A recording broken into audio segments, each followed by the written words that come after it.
سلام عرض میکنم به همه دوستای خوبم. گفتم که تو این تایمی که حالا بازار یه خود حجم کمتری داره، منم وقتشو دارم و تا الانم یه خورده چالشمون رو حساب کردیم، گفتم یه چند تا آموزش بذارم که شاید به کارتون بیاد، ولی یه آموزش خیلی ساده و کاربردی. این نه اسم خاصی داره نه اتفاق خاصی قراره توش بیفته، ولی خودش به تنهایی وین ریت بالای 70% بهتون میده. خیلی مواقع خب اگه بتونین بهینش بکنین تا 80-90% هم بهتون میده به تنهایی. اینه که شما تنها کاری که لازم داریم، من حالا قبل این محدودها رو مشخص کردم، کندل های ساعت 4:30 رو بیاین مشخص بکنین و محدوده رو ادامه بدین و منتظر بشین که بالای محدودتون از 1 تا 100-200 تا کندل بالاش بمنده، مهم نیست. و اولین برخوردی که بکنه یه برگشت داره. ما روی اولین برخورد معامله باز نمی کنیم، روی ریتستش انجام میدیم و روی دومین برخوردی که داشت روی 50% محدودمون میایم اوردر گذاری میکنیم. به این صورت حالا جای استاپ و تارگتتون رو خودتون میتونید طبق هر چیزی که بلدین، چون خودش اون یه مبحث جدایی داره، مشخص بکنیم. پس کندل ساعت 4:30 ببینید، من توی هر روزش اومدم مشخص کردم و ریتستاشو گرفتم. حالا متغیر از 20 پیپ تا 400-500 پیپ ممکنه بهتون بده، بستگی به این داره که شما چقدر آشناییت داشته باشین به بازار.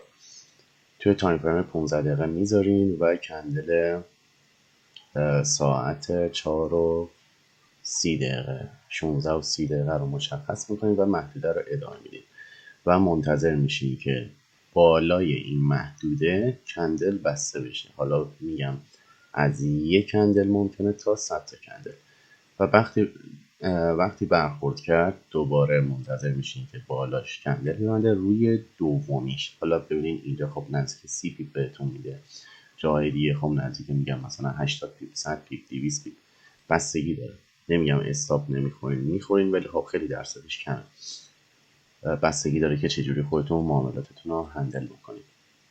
حالا میام پایین تر، ببینید برای هر روزش رو مشخص کردم. کندل ساعت 16:30 یک کندل این بالا بسته اومده برخورد کرده، دوباره رفته بالای محدوده ما، 2 تا کندل بسته، دوباره اومده برخورد کرده و رفته بالا، که بالا با سومیش که دیگه خب خیلی فرار قیمت داشته. و اینکه لازمش، باز هم میگم لازمه همه کارها اینه که شما بتونید ترندتون رو مشخص بکنید، صعودی باشه یا نزولی باشه. اینه که دارم میگم همش برای ترند صعودیه.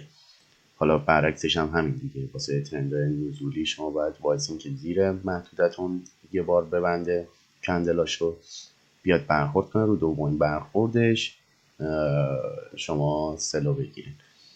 خب دوباره اینجا اومدم، این یه نکته هم داره. ساعت 4:30 مشخص کردم. البته هیچ وقت روی این کندل ها وقتی دیدینش این دو تا کندل کنار هم، حالا چه قرمز چه سبز، معامله باز نکنید، چون یه خورده آشفتگی بازار رو داره نشون میده. این دو تا کندل ساعت 4:30 مشخص کردم، اومده بالا بسته، اومده پایین محدودمون و دوباره این بالا بسته اینجا برخورد کرده تا یه حدی هم رفته بالا، ولی بعدش ریخته. یعنی استاپمون رو اگه میذاشتیم این زیر، استاپ رو زده، پس احتمال استاپ خوردن هم داریم دیگه. توی این محدوده رو اومدم مشخص کردم، اینا همش هر روز بهتون میتونه سیگنال ورود بده. ساعت 16:30 آوردم جلو، با اولین برخورد ما وارد اوردر نمیشیم و دومی برخورد میاد اوردر ما رو فعال میکنه و میره، قیمت برمیگرده به سمتی که باید بره.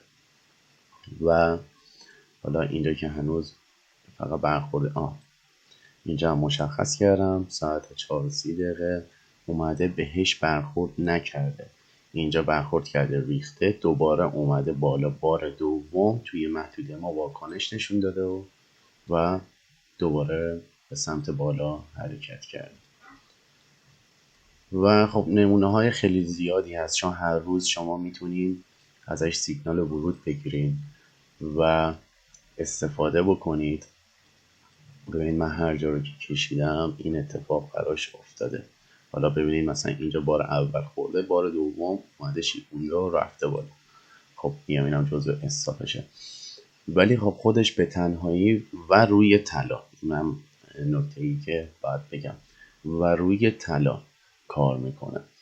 پس ساعت 16 30 دقیقه، تایم فریم 15 دقیقه روی شاخص طلا. خب من یه نکته هم بگم، من چون خودم خیلی قبول ندارم اوردر بلاک ها، ببینین خیلی وقت هستش که خب این اوردر بلاک میتونه یه مشخصه خوبی برای همه باشه که یعنی اکثر تاییدیه ها هم ممکنه داشته باشه، ولی پشتش کندل ساعت 4:30 دقیقه است. ببینید اینجا به اوردر بلاک ما واکنش نشون نداده و شیکونده رفته بالا، ولی به کندل ساعت 16:30 دقیقه ما واکنش نشون داده، اومده بازیاشو کرده، کندلش این بالا بسته. بار اول برخورد کرده به محدودمون، بار دوم اومده حتی تا 50% و دوباره برگشته. فکر می‌کنم زولش 200 فیت بعد برگشته باشه به سمت بالا. 100 همون 200 فیت میشه تقریبا. این خیلی ساده است، بازار رو ساده نگاه بکنین و کار خاصی هم نداره. از این میتونین خودتون به تنهایی استفاده بکنین. نمیگم سبکای معاملاتی بده، ولی خب خیلی کارایی واسه معامله کردن نداره. میتونین از چیزای ساده تری مثل این، خب حالا ممکنه خیلی بلد بوده باشن و طرز کارشو ندونن و خیلی اصلا ندونن این چیه، این کندل رو تا الان اسمش هم نشیده باشن که آقا میتونه چه کارایی داشته باشه. و من تا الانم جایی ندیدم که بخوان آموزش اینو بدن، چون چیزی توی پکیج ها واسه ارائه ندارن به جز چیزای کلیشه‌ای و اینا خیلی چیزای ساده است. حالا اگه بتونم توی روزهای بعدی حتما آموزش بیشتری هم میذارم. خیلی ممنونم که تا اینجا دنبالم کردین. امیدوارم که پرسود و پرروزی باشید.